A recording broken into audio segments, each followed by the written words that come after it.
Hello everyone and welcome to the Blue Skills training program. I'm Isaac Gimberson and I'm your coach on the program. Today we'll be talking about time management skills.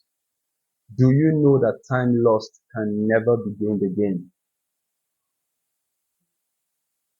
Now, time management. What is time management?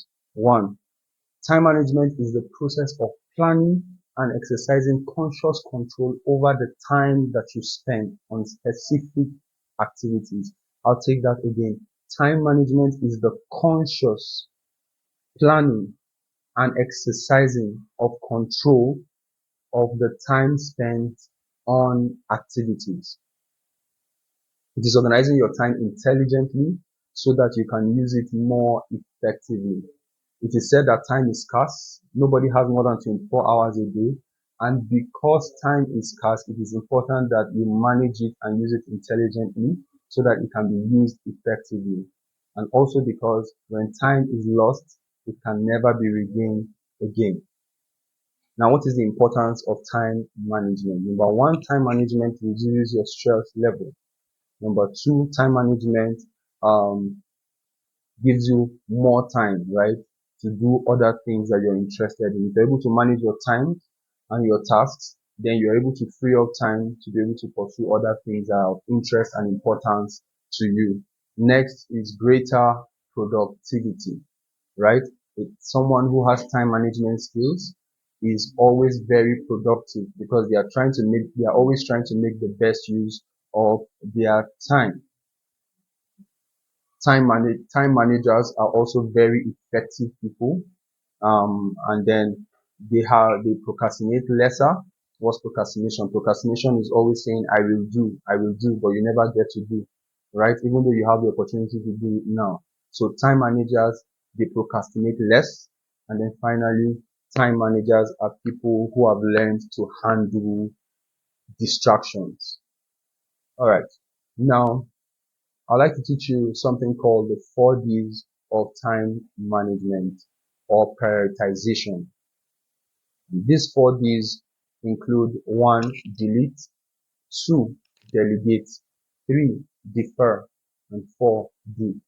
So anytime you're faced with tasks and they seem to be things that will occupy your time, you have to arrange all of the tasks that you have to do under these 4Ds.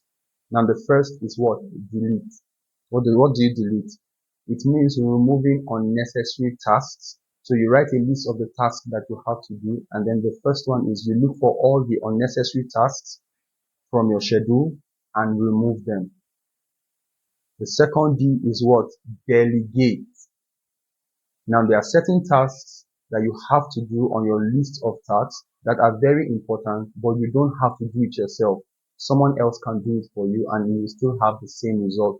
Those kind of tasks, in order to manage your time, you delegate it to someone who can do it and do it very efficiently or excellently. The third D is to defer, right, or delay. Now there are certain tasks that are important. You have to do them, but you don't have to do them immediately. Simply because maybe you don't have to submit them. It's not urgent. Yeah, that's the word. So they are important, but they are not urgent. What you can do with those kind of tasks is that what you delay them. And then there are tasks that are both important and then they have a deadline. So that means it is important and then it is urgent. Those are the tasks that you focus on first. And that is gives us the final D, which is do. So number one, you do the tasks that are urgent and important. Number two, the tasks that are important but not urgent, you delay. Then number three, the tasks that are important but can be done by someone else and still become excellent and still be very good, you what? You delegate. And then finally, there are some certain tasks that are not important at all and they have no consequences whatsoever. Those kind of tasks, you do what? You delete. This makes up the 4D of time management or prioritization. Time management and goal setting. It's almost impossible to talk about time management without talking about goal setting. Now, what is goal setting? Goal setting is the process of defining the objectives that an individual or an organization aims to achieve. It involves identifying the desired outcome and developing a plan to achieve it. Now, goals must be what we call SMART, SMART. Now, what are SMART goals? Number one, every goal must be specific. It must be clearly stated, and we must know what exactly we are out to achieve. Number two, goals must be measurable, right? If you cannot measure a particular goal, then it's impossible for you to know when you have achieved it. So every goal that you set must be measurable.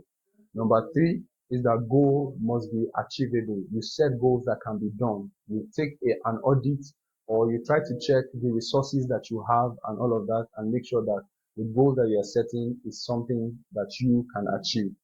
Next is that your goal must be relevant, right?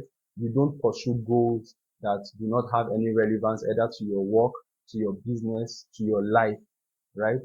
They are called irrelevant goals, right? So you are only meant, in order to manage your time, you must make sure that the goals that you are pursuing are goals that are very, very relevant and very important to you as a person.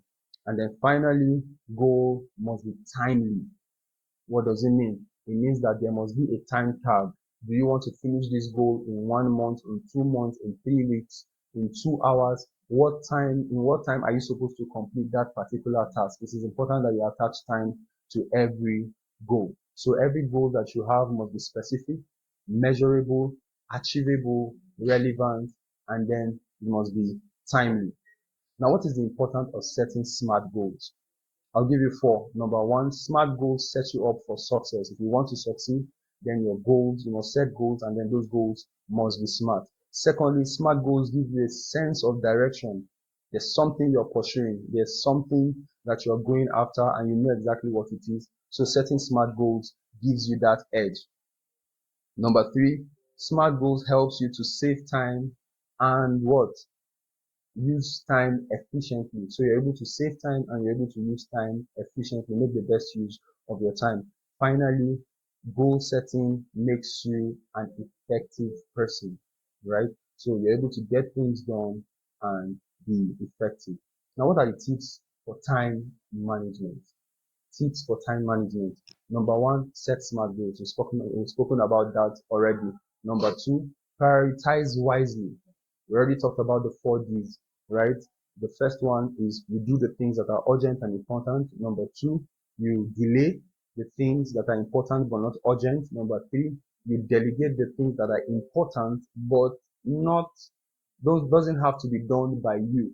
And then number four, you what? You delete the things that are not important and not urgent and are totally useless or irrelevant.